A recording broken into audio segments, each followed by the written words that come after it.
for joining us in this Sunday service. I'm so excited for this message. So, I'll be teaching about overcoming trials and temptation. Ito po yung dalawang bagay na hinaharap ng Kristiyano. Okay? So, ito po yung mga dalawang bagay na dapat nating mapagtagumpayan. Kaya nga sabi sa Jeremiah 9:7, behold, I will refine them and try them, for how shall I deal with the daughter of my people? So it is really God's way. Isa sa paraanan ng Diyos ay subukan ang kanyang mga anak. Dito niya nakikita, dito tayo nasusubok kung hanggang saan tayo magtitiwala, hanggang saan tayo magiging tapat at fully committed and devoted to His purpose. Dito po talaga nasusubok ang puso ng bawat isa. In Psalms 111:5, the Lord tests the righteous, but the wicked and the one who loves violence and his soul hates. Kaya, when I read this verse way back, doon ko po naintindihan na hanggat ikaw po ay nagpapasakop sa kilos ng Panginoon, talagang hindi po tayo mauubusan ng pagsubok. Dahil sabi nga sa Word of God, the Lord tests the righteous. Patuloy niyang susubukan tayo hanggang ma-accomplish niya yung purpose niya sa buhay natin. So if you're not being tested and as a Christian, you have a very comfortable life, maybe you ask yourself na ako ba talaga ay anak ng Diyos? Kasi it's impossible for a Christian to escape trials and temptations. And these are the two things that we will be facing as long as we are here on earth. Ito yung mga dapat nating pagtagumpayan. Temptations, tandaan natin, ang temptations, nanggagaling po yan sa loob. It comes from the inside of us. Okay? Why? Kasi ang problems must deal from the inside, whereas trials come from outside. Yung temptation, nanggagaling yan from inside. Yung mga struggles, mga weaknesses, okay? So from inside yan. Hanggat alam ng kaawa, yung weakness natin, He will not stop tempting us until we give in. That's the danger. Kaya nga, today, the lessons, I pray that we will be an overcomer. Kasi lahat tayo harap niyan, okay? Now, the trials, nanggagaling naman yan sa labas, okay? At they come to everybody. They come to Christians more than others because we do not belong here. So tayo mga Kristiyano, mas haharap tayo na sa mas maraming pagsubok dahil number one, we are pilgrims. Ibig sabihin, we do not belong here on earth. Parang passers ba tayo kasi we are really going towards the kingdom of God. Now, ang problema kasi, we have these internal problems of temptation which come from our old life, like former habits. So, hanggat hindi po tayo nasa-sanctify, we are not perfect. Okay, the moment we are converted, andyan po tayo papasok sa sanctification. God now is in the business of making us holy. So along the journey, yan po yung haharapin natin. Kaya maraming temptations kasi hindi pa nawawala yung mga former habits, yung mga nakasanayan, behavior. So yung mga pag-uugali natin, yung mga mali nating mga lumang pag-iisip, old thinking, old feelings, yung mga nararamdaman natin, yung mga emotional baggages natin. So dyan po, makikita natin, this Satan will really attack us through temptation because of all this. Minsan, gusto mo nang makaalis sa isang bisyo, pero the enemy will tempt you to really give in to your vices. Ayaw mo na, pero bumibigay ka pa. So these are the things that we will face in life. This is what the Bible calls the old man. The problem with the old man, it is dead but won't lie down. Ayaw niya talagang manhimik, kaya nga we need to overcome. We all have problems with the flesh. Lahat tayo may problema sa ating carnality, ating malaman.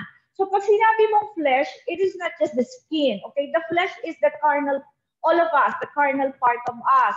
It is what we are born with, the corruption. Okay, kaya nga, the moment we are born here, we are corrupted beings kasi because we inherit the sinful nature of Adam. What we did with the flesh in our early life resulted in our struggles in our Christian life today. So, intindihin po natin, okay? Kung ano yung mga buhay natin in the past before we became a Christian, yan po yung harapin natin struggles in our Christian life. Kasi yan yung pagtatagumpayan natin. Eh, hindi po madali yan. Especially yung mga pag-uugali natin, mga paraanan natin, yung mga pananalita natin, the way we think, the way we perceive, paano na ang pananaw natin sa buhay. Kung nakasanayan natin yon, ang hirap pong iwanan. That's why the just shall live by faith. So I thought about that. Kaya nga faith kasi doon tayo magtitiwala na iiwan natin yung luma, yung nakasanayan, then i-apply natin yung bago sa pamamagitan ng salita niya. Mahirap yun eh, kasi alam niyo po yun, parang komportable na tayo sa lumang paraanan and then i-change natin, we will incline our whole being towards the Word of God. So, at first, obedience is very difficult for all of us, but once the moment you have received your breakthrough, makita mo na madali nang sumunod, mas mahirap nang hindi sumunod. Okay? Pressures from within is temptation. So, yung pressure from within is temptations. Pressures from outside are what we call trials. So, sa trials in James 1:2-8, alam ko lahat tayo familiar dito sa verse na to. Count it all joy. My brother, count it all joy when you fall into various trials. So, ibig sabihin ng various, iba-iba. Knowing that the testing of your faith produces patience. But let patience have its perfect work, that you may be perfect and complete, lacking nothing. If any of you lacks wisdom, let him ask of God, who gives all liberally and without reproach, and it will be given to him. But let him ask in faith with no doubting, for he who doubts is like a wave of sea, driven and tossed by the wind. For let not that man suppose that he will receive anything from the Lord. He is a double-minded man, unstable in all his ways. Then, we have to understand, sabi dyan, count it all joy. Okay? Hindi ibig sabihin, enjoyin mo. Because enjoying and rejoicing are two different things. Okay? Hindi natin ini-enjoy ang pagsubok. Sino ba natutuwa sa pagsubok? Ang sakit-sakit niyan. But ibig sabihin, why rejoice? Okay? If you have a higher perspective in life, in what you are going through, kung meron po tayong makalangit na pananaw sa mga pinagdadaanan natin, nauunawaan natin na, Lord, ito pala, alam ko, meron kang dahilan, bakit mo inalaw to? Okay, remember, sakit at kamatayan and what else, poverty, hindi po kalooban ng Diyos yan, but He allows it. Okay? It's not originated from God, but He allows it. Okay? For His purpose. Okay? Kaya nga, Lord, kung ano man to, I pray, ma-accomplish mo yung purpose mo. Ma-accomplish mo yung gusto mong mabago sa puso ko. Remember, after a trial, hindi ka nabago, hindi ka lumago sa kaliwanagan, sa paraanan ng Diyos. Ibig sabihin, the trial was in vain. Nawalan ng kabuluhan ng pagsubok dahil hindi ka nabago. Yun po yung danger doon. Okay? Kaya nga last week, I thought about the mercy of God. Na God will always work in our lives, but if we continue to harden our hearts, then God will harden it for us along the way. Now, kailangan po, pag dumadaan tayo sa pagsubok, alamin natin, am I being tested? 3 types of test po kasi, trials. Kasi hindi po natin pwedeng i-claim na ay sinusubok ako ng Panginoon. Baka naman kasi hindi na tayo sinusubok ng Diyos, tayo po ay pinapalo na, dinidisiplina na, and then we continue to claim that we are being tested. So you need to identify, am I being tested? Am I being disciplined? Or am I being attacked by the enemy? You identify it by seeking God. So it is important to seek God and get the understanding. Napaka-mahalaga po ang understanding, because we do not understand what we're going through, then we are just like walking in the dark. Let your mind rule, not your feelings. Okay? Ibig sabihin ng mind dyan, it's not the carnal mind, it's not the unrenewed mind. Ibig sabihin, yung pananaw mo, Lord, nasasaktan ako, nahihirapan ako, pero tulungan mo ko, maunawa mo sa akin to para ako'y magpasakop sa iyo. Kasi if we will rule by our feelings, then makita natin lagi tayong frustrated, depressed, until what? We get angry and we get bitter. So, kailangan We will not let the feelings rule. But Lord, continue. I pray that I will have the mind of Christ. That's why when I go through trials, I always pray, Lord, give me the mind of Christ in this situation so that I will cooperate with you. Hindi yung nararamdaman ko, kundi the mind of Christ. Importante po yun. So, remember si Paul, he was in prison in Rome, and yet he wrote the book of Philippians, and where Paul wrote that letter under house arrest and possible execution. Okay? Pero ilang beses niya sinulat sa Philippians, rejoice, rejoice, rejoice. Imagine in that kind of circumstances, and still he can write about rejoice. We rejoice, rejoicing. So sabi ko, Lord, what is his secret? So, bakit? Kasi sabi nga sa word, it produces perseverance. Di ba dati, pagka masarap ang buhay, komportable, pero makikita mo, pag meron tayo na-frustrate tayo sandali, madali tayo masaktan, madali tayo ma-offend, pero pag matagal ka nang lagi nasasaktan, tumitibay na yung emosyon mo. So, nakakaroon ka ng pagtitiis, pagtsatsaga. Then, makita mo, once perseverance is produced, then this makikita magkakaroon po tayo ng beneficio. It benefits our life. We become stronger emotionally. We become braver in the things that we will face along the way. Para bang tumatapang tayo, di ba? Mahirap kasi yung mga emotionally low ka parang matalino ka nga emotionally. Ang hina mo naman, madali kang magalit, madali kang, alam mo, so madali kang sumuko, madali ka, everything is, you're so ever sensitive, okay? Hard life makes us stronger, wiser, and disciplined. So ibig sabihin, pag nahihirapan tayo sa buhay, it should create a stronger, we become stronger in our inner man. Kaya nga, sabi ko nga sa women's conference, you know, what makes a woman beautiful is not the face, but having a stronger inner man. You are so strong, okay? And you become wiser. Why? Kasi alam mo na alam mo yung pagkakamali mo, especially pag pumasok ka sa discipline ng Panginoon, dapat nalaman mo kung ano yung pagkakamali mo para hindi mo na uulitin. So become wiser. Ay, hindi ko nagagawin to. And then what? You become disciplined. You have a disciplined life. Hindi ka na careless because hard life makes us stronger, wiser, and disciplined. Trials will do wonders for our character. Ibig sabihin, naglilikha ng magandang bunga sa ating pagkatao, sa ating character. People who do not suffer much don't grow much, which is I observe also, yung mga hindi talaga dumadaan sa matitinding pagsubok, malalambot yan, madali yang bumigay. So, trials are tests of what kind of people we are. Dito, sinusubok tayo kung anong klaseng pagkatao meron tayo.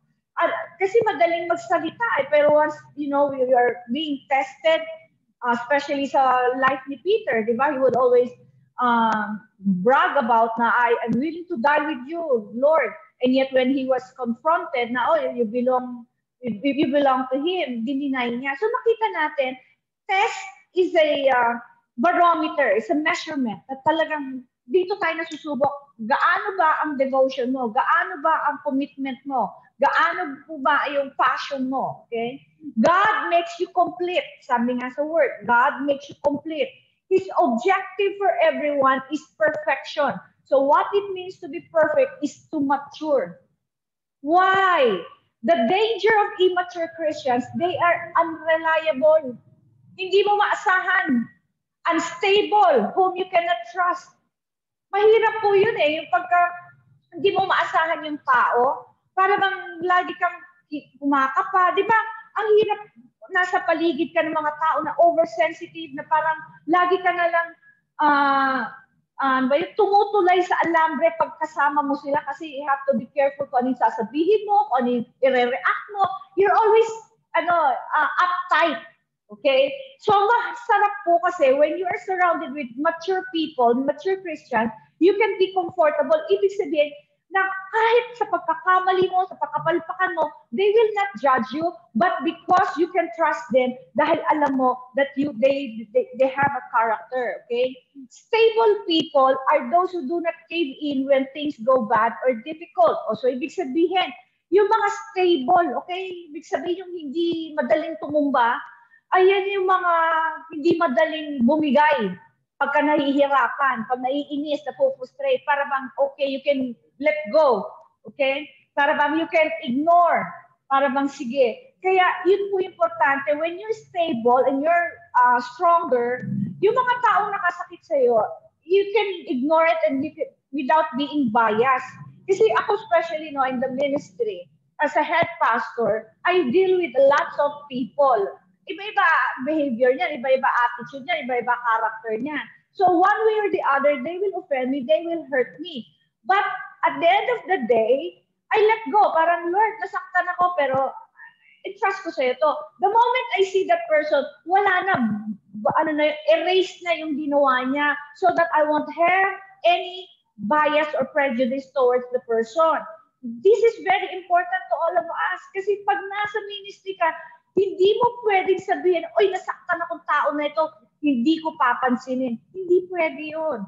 We need to be very flexible and, marunong tayo mag-adjust na, okay, sinaktan ako ng taong to, pero sabi mo, Lord, na you have to pray for your enemies and this and this. Sabi ko, okay, you need to understand what the Word of God says. Yun yung sinasabi, hindi lang yung, pray for your enemies, love your enemies, pray for those who persecute you. Parang it's just a theory. Pero pagka dumaharap tayo sa ganyan, hindi natin ma-apply. Kailangan po, ina-apply yung Word of God. Kaya importante po na we don't have a prejudice towards people who cause us pain. Remember, sabi ng Panginoon that we should act justly, love mercy, and walk humbly before God. So that this is one of my life verses. So, makita natin, what does it mean to act justly? You need to be fair. Kahit ba mayaman yan, mahirap yan, nakasakit sa'yo yan, mahal ka yan, ibang tao, nakasakit sa'yo, sa ibang tao, mahal ka, you need to be fair to everybody that is want to act justly and love mercy. Ibig sabihin na once you love mercy, mas mahabag ka, mas nangingibabaw ang mercy kahabagan, then God will always be merciful to you. And then walk humbly before God. You cannot walk humbly before God without being what? Acting justly and loving mercy. Okay? Kaya nga, stable people are those who do not cave in when things go bad or difficult.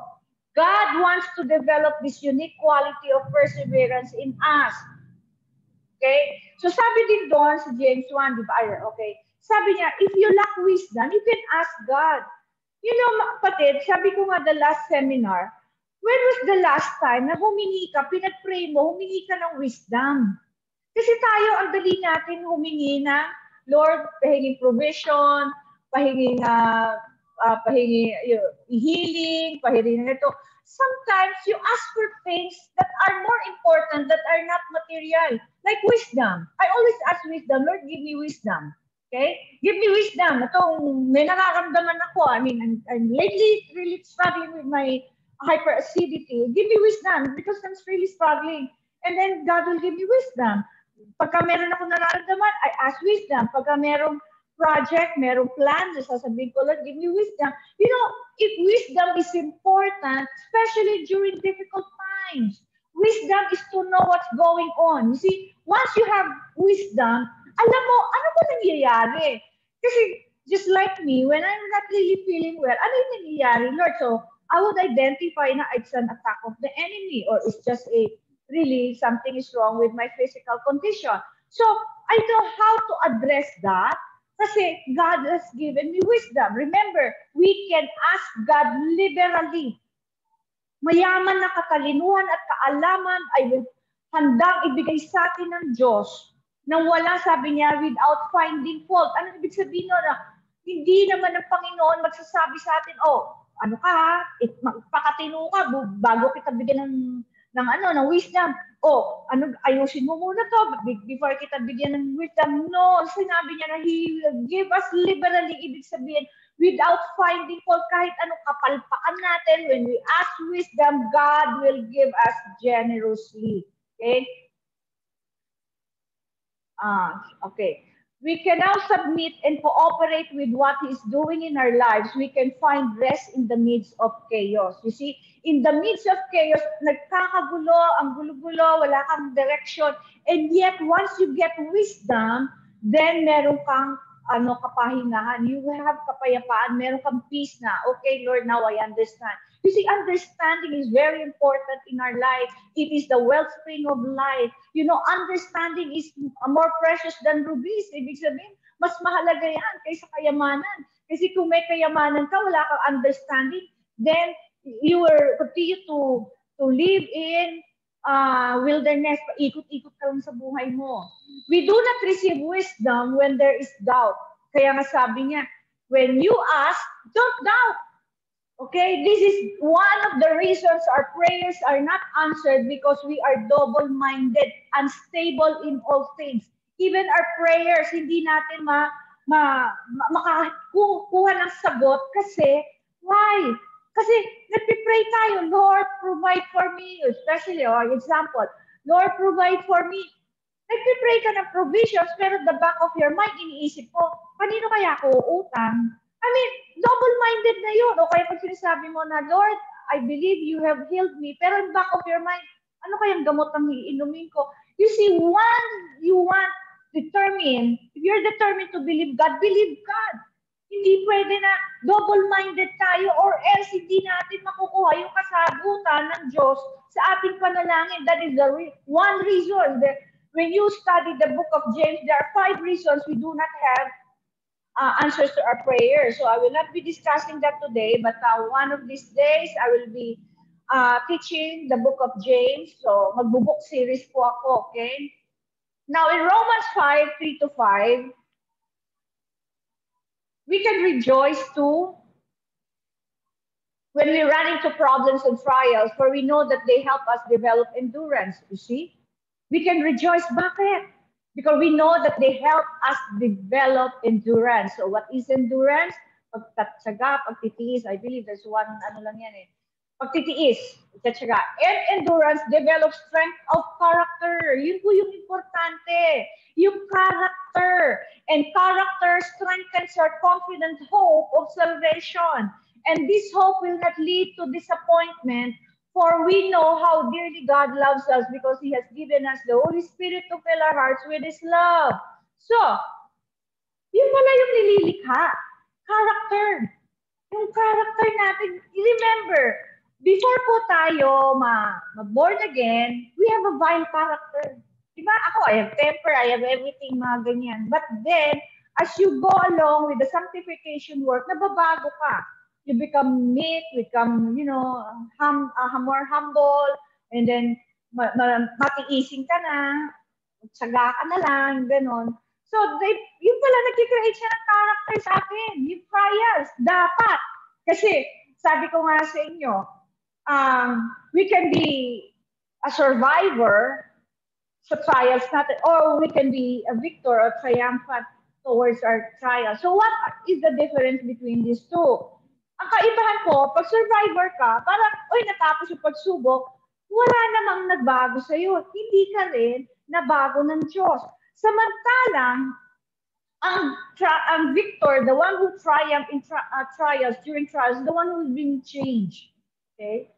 Na nagkaroon ka ng light, you have a greater degree of light and understanding of what God was doing in your life through the trials. And then what else? Meron din siyang nalikha sa inyo, sa puso. Okay? So, the importance of character. Bakit importante po yung character? Okay? So, tingnan natin, why is it that A, B, C are called character? Di ba? Kasi nakita ko yung sa apo ko, what is this? What is the character? A, B, C. Numbers are also called what? Character. So, principles are character. They never change. Ang A will always be A, B will always be B, C will always be C. So makita mo, principles are character, they never change. Okay, the secret of being a successful teacher is to teach principles. So that's what I'm really teaching. The principles and the truth of God. Person with a character does not live on what is popular. Yun ang mahirap eh. Okay? Pag may character ka, many times you will stand alone. Why? Because you are not moving and flowing with what is popular. They live in principles. The reason why it is difficult for politicians or celebrities to have character because their lives are based on popularity. Kaya, alam mo yun, bibigay at bibigay sila because they need to be popular, to be voted, and to be admired, okay? Because their lives are based on popularity, which means you are willing to sacrifice your principles to protect your popularity, which cancels your character. Ibig sabihin, handa ka isakripisyo yung mga prinsipyo mo para protektahan mo yung iyong popularity. Yun naman po ang nagsisira sa iyong pagkatao. They cannot be trusted. You see, a person who lacks character cannot be trusted. There are preachers who are like politicians. Okay? Kaya I've seen that, I've witnessed that in my mission work. There are really preachers, even leaders, pastors who are politicians. They prefer to move and to live with popularity than the principles or the truth. Dapat, you have to understand, character is consistent. No trace of hypocrisy. They are predictable. Remember, ako po nung way back sa Horseshoe pa ako or even sa Teresa pa ako nakatira, when I need someone who will work for me as help sa bahay, I would always announce at church. Okay? Bakit? Hindi po ako takot na may tumira from the church sa bahay namin because what they see is what they get. Ibig sabihin, kung ano ako sa church, ganun din ako sa bahay. Mas tahimik nga ako sa bahay. Sa church, I really, express myself because hindi po ako double.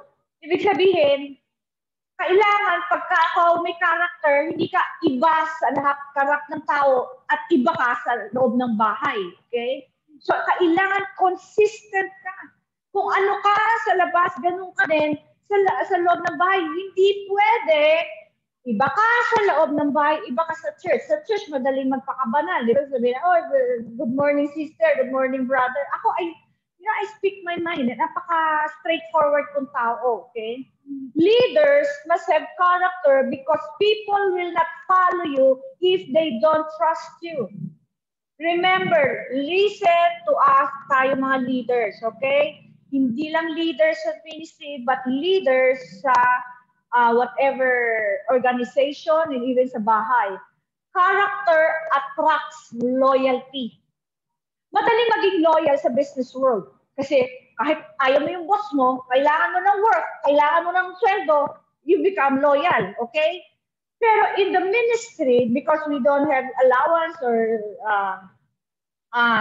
tawag nito, income here, sweldo here, your character will attract loyalty.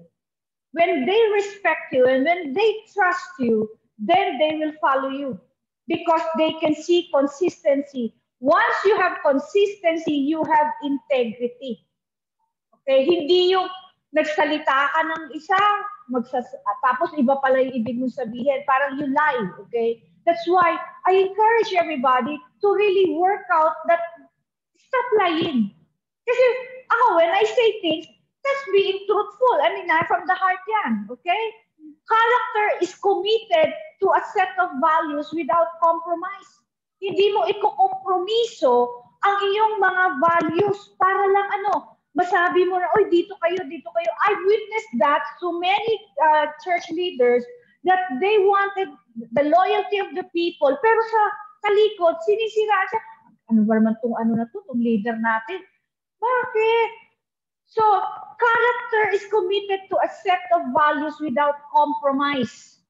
Values are the things you value. Okay? Kaya nga, pag sinabi, what are your values? Ano ba yung binibigyan mo ng kahalagahan sa buhay mo? Character is a dedication to a set of standards without wavering. Our standards produce our character. Example, Okay? Pag sinabi mo, you will not lie, you will not lie. Remember, I gave this example way back. Ano sabi dyan? Honesty is the only policy. Kasi meron kasabihan, honesty is the best policy. If you consider honesty is your best, then you can have second best, then third best.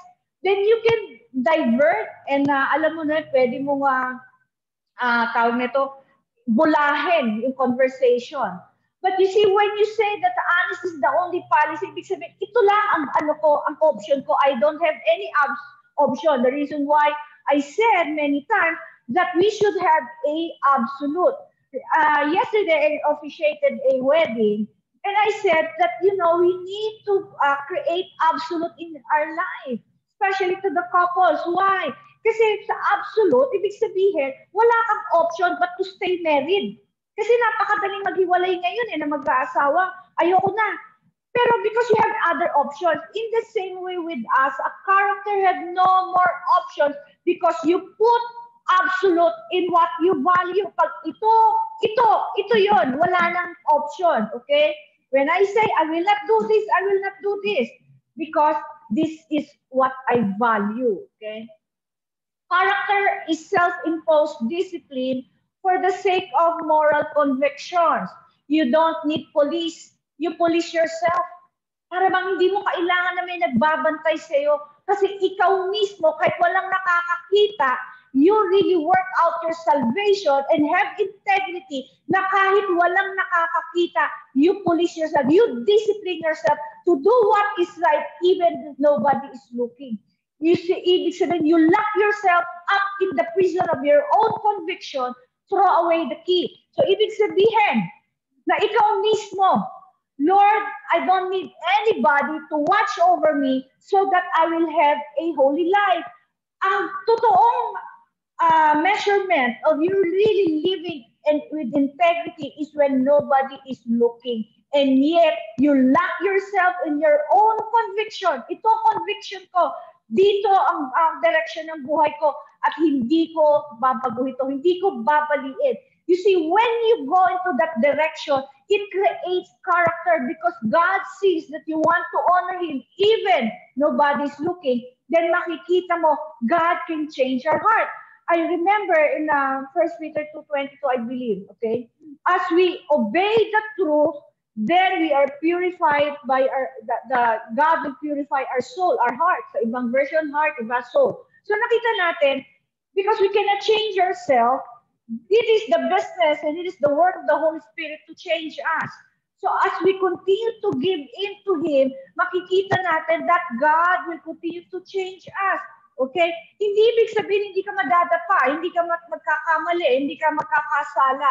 It doesn't mean that you total perfection kagad, but you keep trying and trying until it shapes you and the character shapes you na, Lord, this is me because this is my conviction and this is what I value. Now, God will continue to embed that in our heart, in our buong pagkatao, kasi inuukit niya sa pagkatao natin yung ginagawa natin sa araw-araw, kaya makikita mo, is He creating a godly character or He cannot transform you because you're hardening your heart. You are resisting the work of the Holy Spirit. Kaya pag hindi po nabibuild ang character, ang nangyayari, we are unstable, inconsistent, at the same time, we cannot be dependable. Okay? So, the stability of our future depends on our character, not on our charisma. Okay? Kasi charisma or even beauty will fade. Pero once you have a character, it will really last forever. You see, the Lord does not need our achievements. Okay? Hindi siya impressed sa achievements natin. Because achievements, okay, it moves in the realm of time. Okay? Pero ang character, it is eternal. Yan ang dadalhin natin pagka kinuha na tayo ni Lord. So when we stand before God, hindi naman niya tatanungin, ilan bang kaluluwa na dala mo sa kaharian ko, ilan bang na-prophesy mo? Hindi eh. Di ba sabi nga niya, some of you will prophesy in my name. heal in my name. Pero sabi niya, depart from me, I never knew you. You know what? God will always check on us when we stand before the judgment seat of Christ. It is our character. How much of Christ can be seen in us and through us. So, makikita mo, pagka God will create a situation. Okay, this is what I learned in my life. Okay, when I pray in something about myself, God will create a situation. So, doon ko nakikita, ay, kulang pa. Lord, kulang pa ako sa area na to. Kulang kasi lumalabas. Okay? So, importante po, the character. Okay? The gifts will not protect you. I've seen a lot of leaders and gifted people, they lack character. Kaya napaka-gifted, pero walang character. Oh, makamura, makasinungaling, makadaya, walang character, walang integrity. Hindi siya, wala siya, is not reliable. Hindi siya mapagkatiwalaan. Especially when test yan, di ba, pag sinabi mo, oy, huwag mo ipapaalam sa iba ha, huwag mong sasabihin, this is between you, pero sasabihin, o kaya, or whatever, kunyari merong concern ng church, ipag-aalam pa sa mga ibang tao, I mean, that is the person that you cannot rely. The only thing that protects your gifts and talents is your character. You see, you can be gifted, but without character, nakaka-turn off po yun, okay? Character integrates your words, deed, and action. It is a constant effort. So, ano ibig sabihin yun? Iisa ang sinasabi mo, ang ginagawa mo, at then yung delivery mo. Kaya nga sabi sa Psalm 15, sa 2 and 4, they are passionate and wholehearted, always sincere, and always speaking the truth, for their hearts are trustworthy. So makita natin, sabi dyan, lagi sila nagsasabi ng totoo, sincere. You see, it's so hard to find a sincere person nowadays, for their hearts are trustworthy. They will despise evil and evil workers while commending the faithful ones who follow after the truth. They make firm commitments and follow through even at great cost. Ibig sabihin din yan na, mga kapatid, na ibig sabihin yan na may pinangako ka, you have to comply kahit masakit, mahirap. Okay? So, kasi you are a person with integrity. A person without character will say one thing, do another, and deliver something else. This is not. Dapat, kung ano sinabi mo, yun ang gagawin mo, ayun ang deliver mo. Kasi di ba mahirap yung, ay, bibigyan kita ng ganito, tapos ginawa mo, tapos ang tagal-tagal mo pang kinumply, tapos pagbigay mo, hindi yung sinabi mo. Di ba? So, kaya integrity is in one. Iisa ka. Okay? Ibig sabihin, what you say is the thing that you will do, and that is one thing that you will deliver. In James 5:12, above all, my brothers and sisters, do not swear, not by heaven or by earth or by anything else. All you need to say is a simple yes or no, otherwise you will be condemned. So, ibig sabihin, mga kapatid, hindi tayo pwedeng magsabi ng yes, yes, yes, and yet hindi tayo magde-deliver. No, no, no pala ibig sabihin natin. We should not do that kasi it shows lack of character. Pag sinabi mo, gawin mo kahit masakit. Kaya nga sabi ng Panginoon sa ibang version ng Psalm 15 is, who fulfills his promise even when it hurts, kahit masakit. Okay? So integrity is being one with yourself. You are not more than one person. So, yung integrity, yun na yung kanina explain ko, hindi yung kung ano ka sa loob ng bahay, iba ka sa labas ng bahay, iba ka rin sa ibang tao, parang, ano yung tawag, schizophrenic. Okay? You should be one. Huwag kang matakot. Hindi ako takot na if I will be judged by people na ganito ugali ko, pag minsan masungit ako, this is me eh. Okay? So, hindi ko pwede din excuse na, Lord, sometimes I'm overwhelmed with the burden of the ministry. Pero sabi ni Lord, it's not an excuse. Sabi ko, it's not an excuse. Pero, it's me. I'm not there yet, but I'm going. At least I left where I was. Yun po yung ibig sabihin. We try, we work out your salvation. Holiness is one. The reason why the Jews confess about God, the Lord our God is one. Confession nila yun. Ibig sabihin, iisa. Consistent ang Diyos. He was yesterday, he's the same yesterday, today, and forevermore. Consistent siya. Kaya lang, maraming nagsasabi na once they read the Word of God, parang may contradiction. No, you need to know the character of God. Doon mo malalaman at makikita na ibig sabihin na ito palang ibig sabihin ng Diyos when He said na, I will not change my mind. He's not a man that changes his mind. Kasi may nagtanong sa akin, Pastora, sabi dito, he's not a man that changes his mind. But, pag dumating sa point na sabi niya, I repent, I changed my mind. So, how do you reconcile that? Okay. Kasi si Lord, pag sinabi niya, yung kalooban niya, hindi yan magbabago ng isip.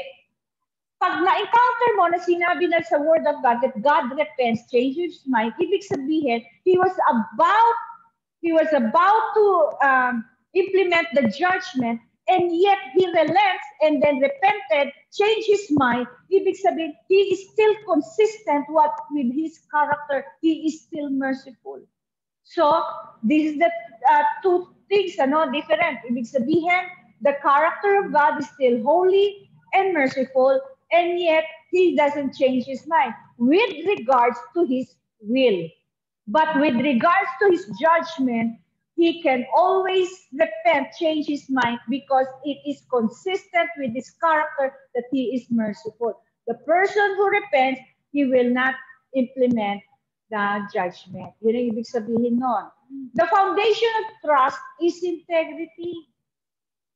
Importante po yung foundation ng ating samahan, ng pagtitiwala, dahil meron pong integrity ang bawat isa. Pag nawala po ang integrity, mahirap pagkatiwalaan. Remember, you can build a trust for 10, 20 years. With one sin, you can destroy it in 1 minute. It is harder to build trust than to destroy it. It is important that your word is always good. Importante yung salita natin ay dapat mabuti. Lead with your life. Ibig sabihin, yung buhay natin, kung gusto nyo na marami pong followers, then ipahayag nyo sa buhay nyo para it will attract followers. Jesus Christ attracted so many followers. But the thing is, the moment he teach about, nung sinabi niya, unless you eat my flesh and drink my blood, there's no life in you. So sabi ng mga disciples, this is a hard teaching. Bakit? Kasi sumusunod sila because of the miracles they received. They were being fed. They witnessed the miracles. But the moment God confronted them, the Lord confronted them with the Word. You see, the Word is the separation among Christians. Once the Word is taught and ibabayan, doon mo makikita anong klaseng loyalty meron ka sa Panginoon. Bakit? Because as we go along in our Christian life, then God will present to us harder truth. Una, malambot pa yung mga katuruan kaya natin Pero hindi tayo pwedeng manatili sa malalambot na katuruan dahil hindi rin tayo lalago. That's why there is a time for milk and a time for meat. This is the season of meat. Kaya nga marami sa mga Christians hindi kinakaya ang katotohanan. Kaya sabi nga niya, there are many followers during Jesus Christ's life on earth. But the moment pagdating sa John, doon niya tinuro yung pinresent yung truth. Anong sabi na iba? This is a hard teaching. In the same way, a lot of in my experience, in my mission travel, okay? Pupunta ako sa isang lugar. Siyempre, hindi nila ako kilala, tapos magtuturo ako. Nag-bless sila. The following balik ko, mas madami ng attendees. Halos puno na yung venue. And then, third balik ko, parang naging 3/4. Fourth balik ko, naging 1/2. Pag susunod na balik ko, kaunti na lang. Bakit? Yung first 3, ini-enjoy nila. Pero pagdating sa hard truth, ayaw na nila. Bakit? It doesn't cater to their flesh. It doesn't cater the truth. The messages does not cater to their carnal nature. Does not cater to their stubborn will. Kaya kahit nga yung the last year, sa Zoom session, ang dami-daming nag-join. Yung lockdown talaga tayo. Sabi ko, wow, Lord, ang daming nag-join. And then along the way, marami ring nawawala. Bakit? Eh, pahirap na ng pahirap ang tute. Bakit? Eh, gusto ng tao yung light lang eh. Hindi pwede yun eh. Kasi mga kapatid, you need to know the whole counsel of God. The reason why I am passionate in really teaching the word of God, the whole counsel, hindi lang one verse and then I will take a text out of context and then make a doctrine out of that. That's wrong. You need to understand the whole counsel of God and just know the character of God, the ways of God. Then when you presented it, you present it as a whole. Okay? So, there are preachers, meron ako nakitang quote na sabi din, I cannot hear what you're saying because your life is so loud. A lot of preachers, hindi naman totoo yung tinuturo nila. The reason why they're not prospering in their ministry. Okay? Marami naman nagpapatuloy pa rin sa ministry and yet, wala naman ding paglago. Wala rin, it's not being aligned to the perfect will of God. Importante po, we are continually aligning ourselves to the perfect will until we are walking that perfect will. Okay? Kaya sabi niya, I cannot hear what you're saying because your life is so loud. Ibig sabihin, yung buhay mo napakalakas at sumisigaw, pero yung pinipreach mo, hindi naman totoo. Kaya walang maniniwala. Okay? A servant, okay, tayo mga servants, especially leaders, especially a leader has no private or personal life because it determines if people can trust us with our words. Ibig sabihin, the moment you become a leader, wala nang personal yan at private. Bakit? Eh kasi, alam mo, people will come and go sa buhay mo, pupunta, bibisita, except now that because lockdown palagi, at I live in a condo na napaka-stricto, okay, na hindi ka makakapasok unless you have a medical certificate. So, hindi nakaka-visit sa akin makasama ko. Pero you know what? Anytime they can visit me, especially when I was in Teresa or I was in Horseshoe, people come and go. I mean, ang daming labas-pasok na tao because of the life I have, because as a head pastor. So, it doesn't, hindi ako yung sabihin mo na, oy, may bisita, maglilinis ako. Hindi na nilang malinis yun ako. Okay? Hindi ako naglilinis dahil may bisita ako. Naglilinis ako because it gives me satisfaction dahil malinis talaga akong tao dahil metikuloso talaga at maselan. Hindi pwede yung, may bisita ka lang, maglinis tayo. Tapos, ilabas yung mga magagandang platito, magagandang plato. Bakit hindi yung gamitin? Ba't kailangan may bisita pa bago nyo ma-appreciate yung magagandang bagay? I mean, that is lack of character. Okay? Kailangan you enjoy, you use the best because this is how you look at yourself. Okay? Hindi ko may sabi magyayabang tayo, hindi ko lang sabihin. Maging consistent tayo. Hindi yung naka-plastic ka pag kayo lang, tapos pag may bisita, nakababasagin ka. Kailangan consistent po tayo, okay? Huwag tayong, may bisita, itago plastic, lahat ng babasagin, ilabas. Mga kapatid, don't do that, okay?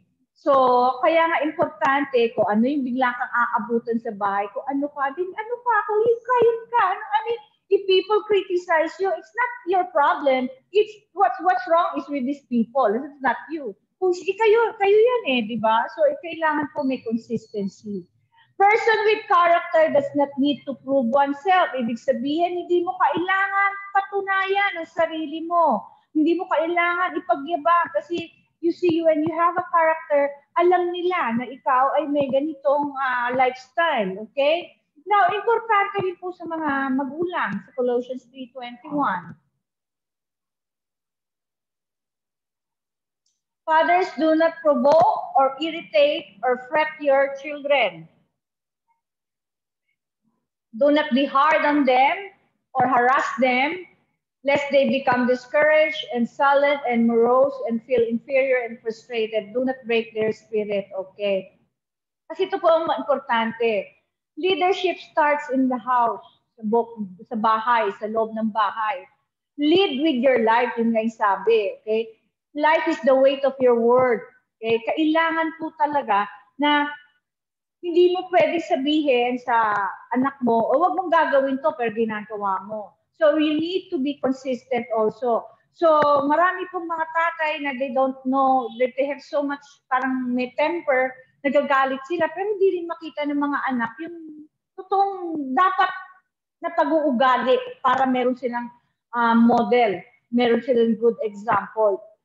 Sabi ko nga sa wedding ceremony, na itong mga anak nyo, kung ano yung nakikita sa inyo, you will put a standard sa buhay nila dahil one day, may in love sila. So, because what they witness sa pagsasama nyo, sabi kong ganon, then they will have a standard of what kind of person they will look for.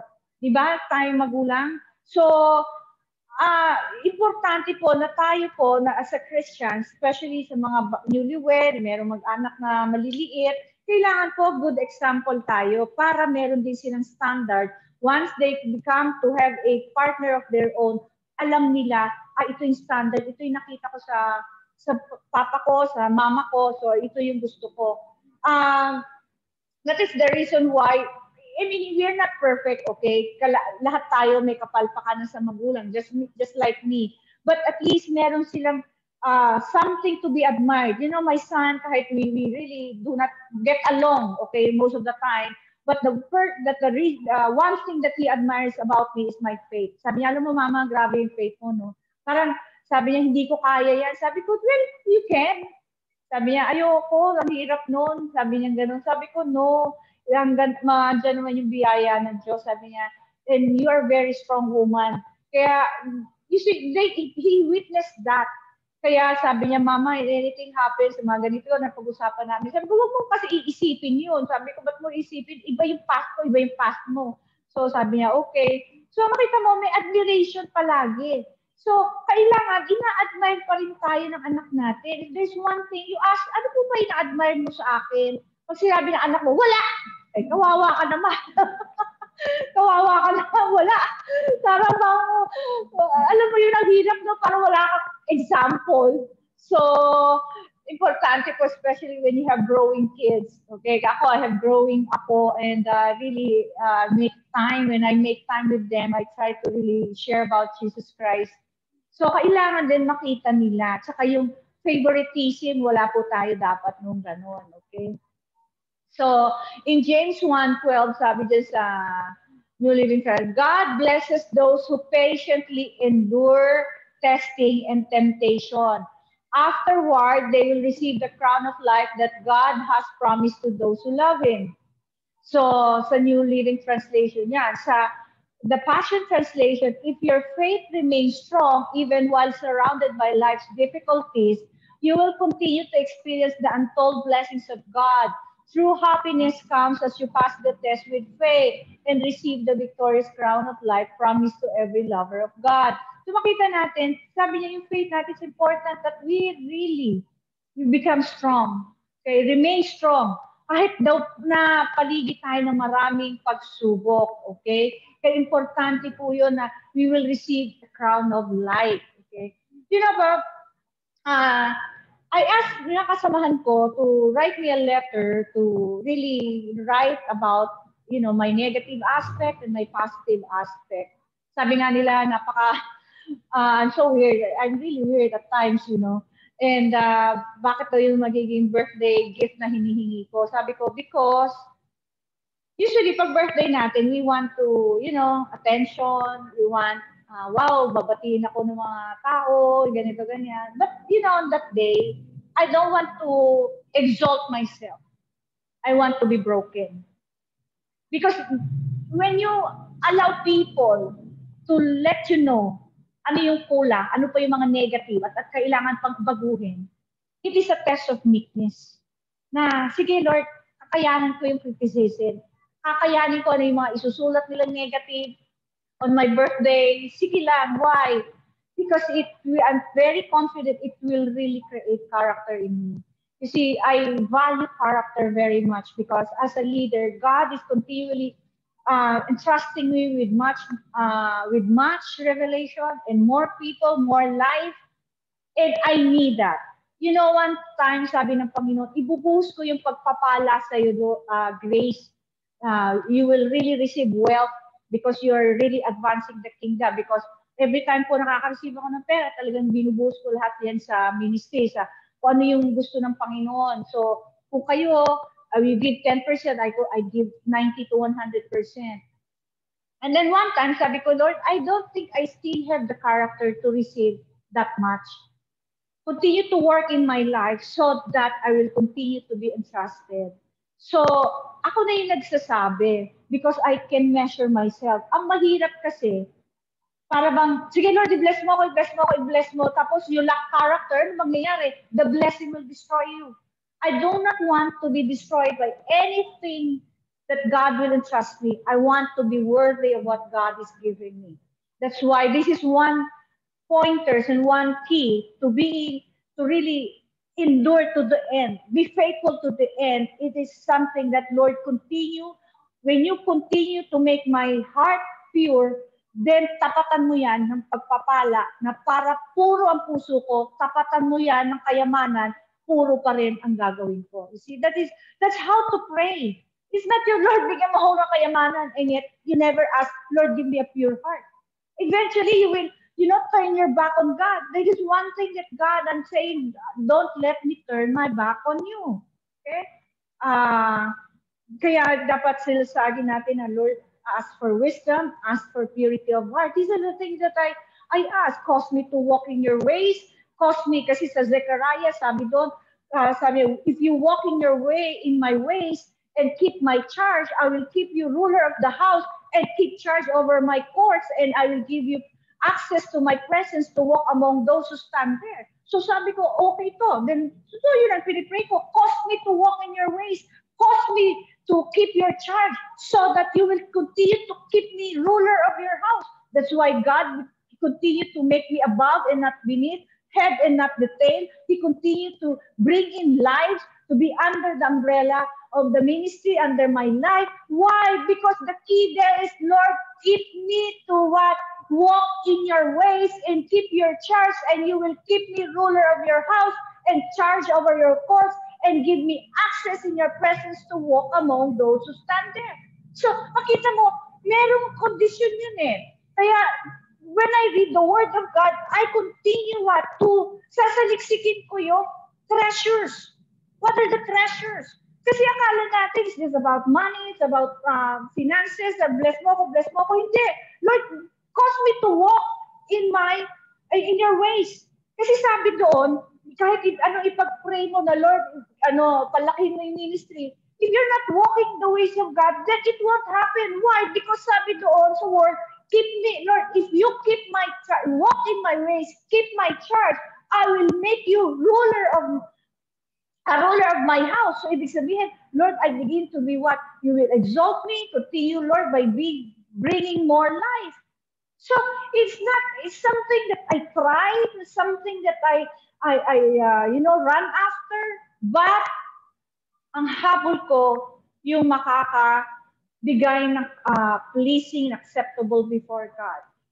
When you run after these things, sabi nga, all these things shall be added unto you. So, I pray that all these trials na hinaharap natin, intindihin natin, is for the purpose of character building. Don't despise the trials, rejoice because it will create perseverance, endurance. Okay? So now, ano po yung isa? Yung temptation. Okay? So James 1:13-15. Let no one say when he's tempted, I am tempted by God, for God cannot be tempted by evil, nor does he himself tempt anyone. Ito po isang bagay na talaga nating pagtatagumpayan. But each one is tempted when he is drawn away by his own desires and enticed. Then when desire is conceived, it gives birth to sin, and sin, when it is full grown, brings forth death. Okay. So as I mentioned earlier, temptation comes from within, and we cannot stop it. It is a negative because it expects us to fail, while trials are positive because they expect us to pass and overcome. Now, temptations play on our weakness. Diyan, dagatong ang kaaway. Remember, our spirit is converted already. We are reconciled to God through the death of Jesus Christ. Okay? Now, the Holy Spirit is dwelling in our spirit. So, yan po yung ating spirit. We can now commune with God because we are reconciled to God. Ang problem, yung soul natin. This is where Satan plays tricks on us. Our body is in touch with the world because of our five senses, but our soul, it is our emotion, our will, and our mind. Hindi pa renew ang mind natin the moment we become born again. Hindi pa rin ang emotion natin napaka-unstable when we become born again. Kaya nga through trials, you become stronger, nagiging stable ka. So, makita na, and our will, stubborn will tayo, but along the way, makikita natin that we learn to carry our cross, deny ourselves, and what? We begin to walk in the will of God. So, process talaga. Kaya lang, yung emotion natin, mind natin, and will natin, dyan tayo tutuksuhin. Andyan lahat ng weakness natin. Okay? God cannot be tempted, sabi niya, and does not tempt anyone. Okay? Do not tempt God. Okay? Sabi sa Psalm 95:8-10, paano ba natin natitempt ang Diyos? For we are those who cares for, and He is the God we worship. So drop everything else and listen to His voice. For this is what He's saying. Today, when I speak, don't even think about turning a deaf ear to me like they did when they tested me at Meribah and Massa, the place where they argued with me, their Creator. Your ancestors challenged me over and over with their complaining, even though I had convinced them of my power and love. They still doubted my care for them, so for 40 long years, I was grieved and disgusted by them. I described them as wicked wanderers whose hearts will not follow my ways or keep my words. You know how do we tempt God? When we do not follow His ways and keep His word. And we continue to complain, we continue to grumble of what He allows in our life. This is how to tempt God. Hindi tayo nakikinig. Naranasan na natin ang kapangyarihan ng Diyos, ang himala ng Diyos. And yet when we face another difficulty, what? We complain, and what? We grumble, and then we doubted God. Kaya nga siya naghimala in the past para meron kang huhugutin dahil alam ng Diyos, meron ka namang haharapin. Ngayon, naranasan mo siya ulit, naranasan mo siya in the past, meron kang reminder na kung ginawa ng Panginoon to dati, gagawin din niya ito. Maybe the difficulties are getting harder and harder, so the trial becomes harder and harder, but God is bigger than our problems, remember. Walang malaki at maliit na problema sa harap ng Diyos. Ang ating problema, yung pananaw lang natin, we can tempt God. Example din yan ng tempt God, way back po noong 2012, when I was diagnosed with clogged arteries. And then God, I received a promise from God that I will be healed, okay? So from then on, hindi ako nag-diet. I keep eating everything because of the promises of God. And then I encountered this, sabi niya, do not tempt God. Sabi niya, you're tempting God. So sabi ko, Lord, nung binabasa ko yung temptation ni Jesus Christ, nung sabi niya, you shall not tempt God. Okay? So sabi ko, Lord, in what way am I tempting you? Sabi niya, Grace, may promise ako, I will heal you. You pronounce that testimony, and the people knows. But you are not taking care of yourself. Pwede kang may mangyari sa iyo yan. And you're tempting me. Sabi niya gano'n, para bang, ay, mali pala yun. Sabi ko, Lord, forgive me. So from then on, inayos ko yung diet ko and everything. Kasi when we receive a promise, it does not mean we can abuse ourselves. Ay, pagagalingin naman ako, kahit ano, kainin mo na. Mali pala yun. You're tempting God. So, you see, when you have a promise, you cooperate also with the law of God. Kailangan, di ba, what you sow, you will reap. So, pag sabi nga nila, what you eat is who you are. So, magko-cooperate din tayo sa law of God. So, importante po yun. No? Hindi ibig sabihin na, katulad yan, pupunta ka sa isang lugar, sabi ng Panginoon, especially may mga COVID, I'm tempted to really visit the churches in Visayas and Mindanao. But, sabi ng Panginoon, Grace, this is not yet the time. So sabi ko, okay, kasi kung binilit ko yun, I'm tempting God. Mapipilitan siyang ingatan ako dahil because of His purpose, pero I'm tempting God dahil nilalagay ko yung sarili ko sa danger path na I can be, mahawaan ng COVID and anything. Samantalang sabi ko, Lord, hindi naman ako maadapuan ng COVID because you have a promise in my life. So, you tempt God when He has a promise and inaabuso natin yun. That's what tempting is all about. Tempting God is asking of more assurance, more than what God is willing to give you. It is putting to Him to the test if He really is involved. You see? Parang, andito ka ba talaga, Lord? And gano'n. So, don't do that. Always wants proof. Parang lagi mo gusto ng proof. Lord, andito ka ba? Gagawin mo ba to? This speaks of lack of faith. So, that's why, remember, sa prayer ng Panginoon, the Lord's Prayer, we're familiar with that. Our Father in heaven, hallowed be thy name, thy kingdom come, thy will be done on earth as it is in heaven. Give us this day our daily bread and forgive us our sins as we have forgiven those who sin against us. Ano pa susunod doon? And lead us not into temptation. Okay? So, once nararamdaman mo, you're faced with weakness, pray about this. Lead me not into temptation, Lord. Kasi I'm weak on this area. Baka bumigay ako. Lead me not into temptation, but deliver us from Satan, from the evil one. Okay? God can expose us to Satan. Okay? Jesus was led to the wilderness to be tempted. Remember in Matthew 4:1. Then Jesus was led, guided by the Holy Spirit, into the wilderness desert to be tempted, tested, and tried by the devil. You see, God can allow that. He can expose us to Satan. Okay? But, pero may pangako. Imagine, the prayer, the Lord's Prayer, begins with the Father and ends with the devil. Our Father in heaven, and lead us not into temptation, but deliver us from the evil one. Okay? Now, in 1 Corinthians 10:13, may pangako pong Diyos. For no temptation, no trial regardless of enticing to sin, okay? No matter how it comes or where it leads, has overtaken you and laid hold on you that is not common to man. That is, no temptation or trial has come to you that is beyond human resistance, and that is not adjusted or adapted and belonging to human experience, and such as a man can bear. But God is faithful to His word and to His compassionate nature, and He can be trusted not to let you be tempted and tried and assayed beyond your ability and strength of resistance and power to endure.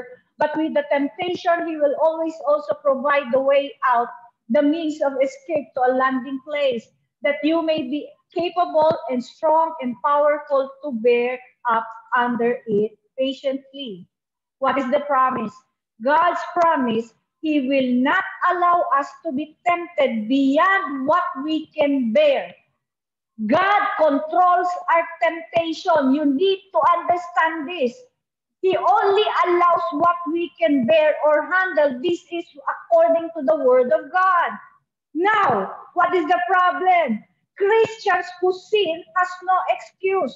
He is completely responsible for giving way. Ibig sabihin, if God allows temptation, kontrolado niya yon para alam niya hanggang saan lang tayo. Pero kung tayo bumigay sa tukso, sagot natin yon dahil sabi ng word, He will not allow us to be tempted beyond what we can bear. Kontrolado niya yon. He allows temptation. Why? So we will know the weakness. Lord, this is my weakness in the military battle. Know your strength, know your weakness, know your enemy, and you'll never know defeat. Kaya pinapakita niya itong kahinaan mo.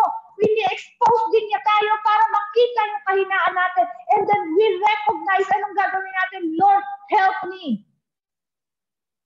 Remember what I mentioned sa life of David? David will always ask help for the battles he's gonna face. And God is there always to give him victory. But it's one thing that he did not ask about his weakness, about women. So what? He was allowed to be tempted with Bathsheba and he fell. You see, God cannot override our will. Hindi siya kikilos hanggat hindi mo binibigyan ng permiso ang Diyos. Because we have a free will. Yet many are making excuses pag nahulog ka sa lanan. Hindi kasi tinukso ako nito. Kasi ganito. You blame someone else or your circumstances. Kasi ganito malungkot ako. Kaya nahulog ako sa... Eh, ano kung malungkot ka? Palagi ka naman malungkot. You see? Why not just admit you did not say no? So there is no excuse for doing it. Don't blame others. Don't make excuses. Don't blame even your circumstances. It's simply to say no. Because God was there. At doon ng Diyos, sabi niya, He will never leave us nor forsake us. When we are faced with temptation, Lord, nandito ka, tulungan mo ko. Cry out to God. Kaya ang nangyayari eh, sa tabi natin ng Diyos eh. Lord, dito muna ako. God controls our temptations, but if we persistently say yes, then He will lead us into temptations to teach us a lesson.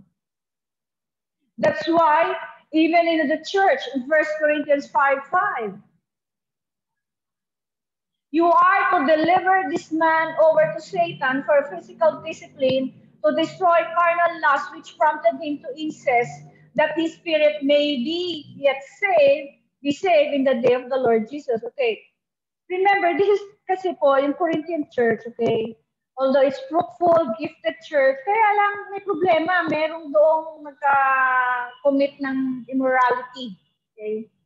So, sabi ni Paul, i-turn over niyo itong taong to Satan.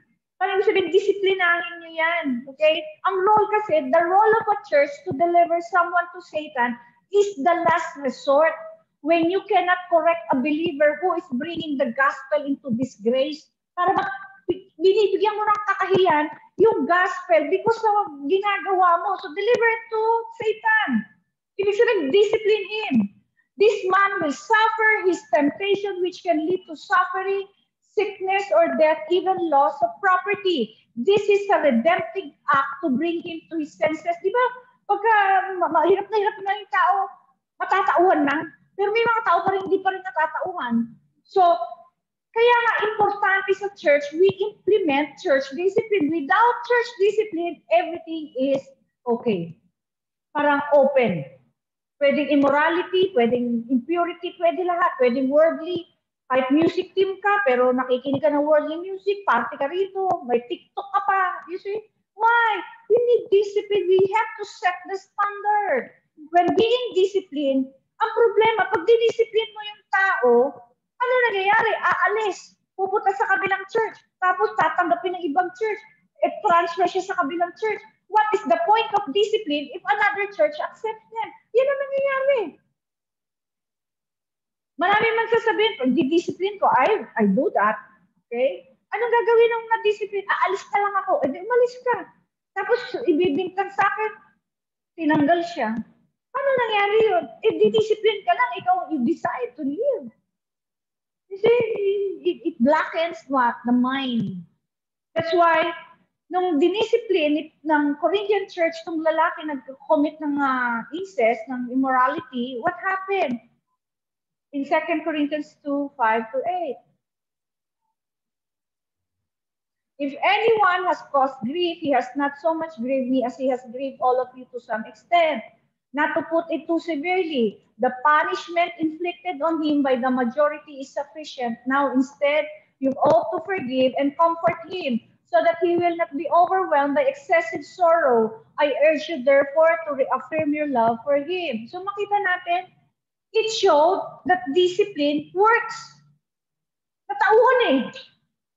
Ganun ang dapat ginagawa natin when I discipline because I want you to come to your senses.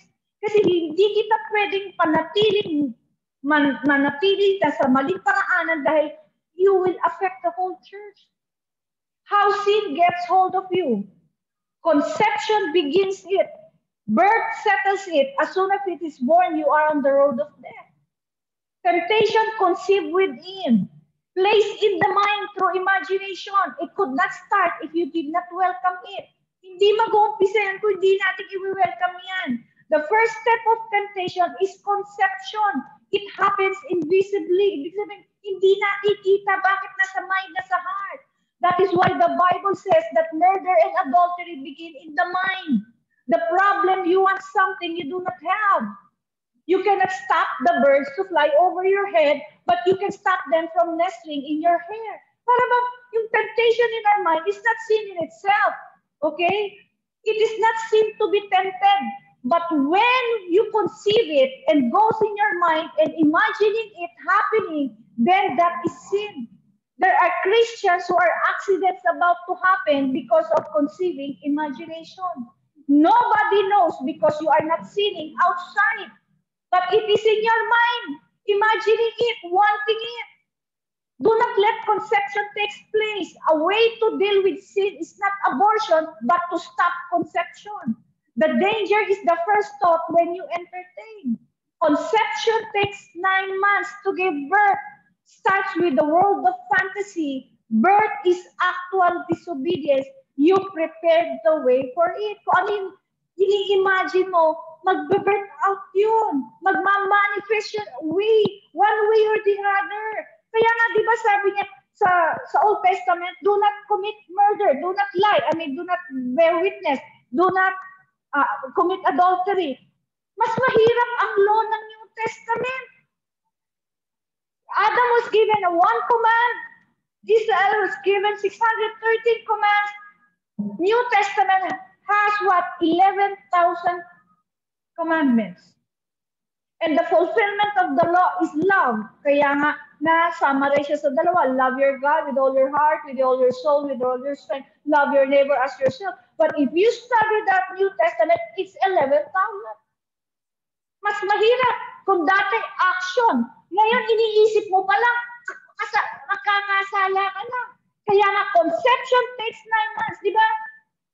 When there is a couple, nagkaroon sila ng intimacy, ano nangyayari? Pag nabuntis, hindi naman nanganganak yan bukas na bukas 9 months.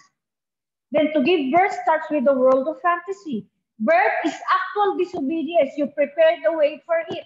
Conception gives way to birth. Inevitably, disobedience comes out.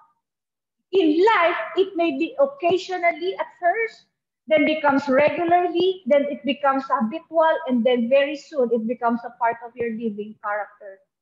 Sin starts with the wrong desire. The key to overcoming temptation is having a poor in spirit. In Matthew 5:3. God blesses those who are poor and realize their need for Him, for the kingdom of heaven is theirs. Ano ibig sabihin nito, mga kapatid? All of us are still struggling with weakness. Nobody is excused, okay? Remember, I taught this about the essence of Christianity. Blessed are the poor in spirit. What does it mean to have poor in spirit? You recognize, Lord, this is my weakness. This is I'm struggling with. I need help. I need you. That's the reason why you go to the cross. Lord, sabi mo, it is finished. You execute the old man 2,000 years ago. Manifest that. Through the word, sabi niya, while we were yet sinners, we reconciled to God through the death of Jesus Christ. It is much more certain now that we should be delivered. We shall be delivered daily from the dominion of sin through the resurrection life of Jesus Christ. Lord, manifest that in my life. You recognize the need for Jesus Christ. So because you recognize, this is my struggle, Lord. This is my what? This is my weakness. Help me. Lahat tayo may ganyan. But you see, when you recognize the need for Jesus Christ, Lord, the reason why you died is to deliver me. You know why Christ died? It's not to save us from hell. That is just a bonus. It's to deliver us from sin. So, hindi yan dapat mawala ng kabuluhan. Dapat nakikita yan sa buhay natin. Now, you know, the promises of God, Lord, sabi mo, even in Hebrews 11, in their weakness, they were made strong. Ibig sabihin, once you overcome, now that is your strength, you can now lead the people how to become strong in their weakness because na-overcome mo. There is a way out. Kaya I always pray, lead me not into temptation, Lord. In James 1:12, blessed is the man who endures temptation, for when he has been approved, he will receive the crown of life, which the Lord has promised to those who love him. This is the beauty about Christianity. When we overcome, then there is what? The crown of life that awaits us. But the problem is, if we do not overcome, this is what really awaits us, Romans 6:23. For the wages of sin is death. Death is the wages of sin. Ang kabayaran ng kasalanan ay kamatayan. So, what can we do? Sabi sa Joel 2:32, and it shall come to pass that whoever calls the name of the Lord shall be saved. Ano sabi dyan? Lord, those who call upon the name of the Lord will be saved. In other version, will be delivered. When you are faced with tremendous temptation or trials, and you know your weakness, you're being tempted, call upon the name. Lord Jesus, your word says, those who call upon you will be delivered. Deliver me from this, because you are my hope. In Revelation 21:7-8, he who overcomes shall inherit all things, and I will be his God, and he shall be my son. You see, who will inherit those who overcome? But the cowardly, unbelieving, abominable, murderers, sexually immoral, sorcerers, idolaters, and all liars shall have the part in the lake, which burns with fire and brimstone, which is the second death. Okay. Remember, Revelation is the letter of Jesus Christ to the believers. Okay. Sa New Testament, if you study the New Testament, it's all letters to the believers. Pero may warning din dito. Sabi niya, he who overcomes shall inherit all things. Dito pa lang sa lupa, we will receive the promises of God if we overcome. And once the kingdom of God is established, we will inherit all things. Lahat ng pinangako niya, nothing will be missing. And sabi nga niya, I will be your God and you shall be my people. It's so, it's an awesome thing to be part of God's people. Pero sabi niya, but the cowardly, the unbelieving, abominable, murderers, sexually immoral, sorcerers, idolaters, and liars shall have their part in the lake which burns with fire. Ibig sabihin, kayong mga nagsasabing Kristiyano, pero duwag kayo sumunod. Puro kayo walang paniniwala. Mamamatay tao kayo. Hindi ibig sabihin you're a murderer, but what? We have a law in the New Testament, okay? Jesus Christ upheld it. Ibig sabihin, puro ka bitterness, puro ka anger, tapos sexually immoral, puro ka adulterer sa iniisip mo, sa desire mo, hindi yung wife mo yung iniisip mo, yung ibang babae. Sorcerer, yung patuloy pa rin nagbabasa ng mga, ano ba to? Ng zodiac sign ba yun? Na, tapos yung mga nagpapahula pa din. Tapos idolaters, ikaw yung nangunguna, yung kalooban mo, hindi yung kalooban ng Diyos. And all liars shall have the part in the lake which burns with fire. You see, you take the word of God at face value. Literally mo minsan, para naman magkaroon tayo ng fear of God. Minsan kasi yun ang nawala sa atin, yung fear of God. Kaya we can do anything. Okay? We can be complacent, we can be relaxed. Anyway, I'm saved. Kaya nga yung seminar, it's a very important topic para maintindihan what it means to be saved. And I pray, mga kapatid, that through this message, we can overcome trials. You see, when God allows trials, it is for us to create perseverance, patience, steadfastness, and to create godly character. If allows temptation, He will not allow beyond what we can bear. When we recognize we have a need for Jesus Christ and for the Holy Spirit, He will help us so that we can overcome our weakness. There's no excuse. We cannot blame anybody. We continue to harden our heart and give in to the temptation. And I pray everyone be triumphant to all the things that we will face in life. Sabi nga ng Panginoon I am more than conquerors. Romans 8, diba? We are more than conquerors. Then live to be a conqueror so that the world will see that truly we are true people of God. How can the world believe in us if we live like them? We should be above, we should be different because God commands, be holy for I'm holy. You know what it means to be holy? To be different, kakaiba. So if we live like them, we have no impact. But if we live above, then they will say, your God is true. Because you have been changed, you become a godly character. Nothing is impossible with God if we just submit to Him. Amen? So Father, we thank you, Lord, for your message.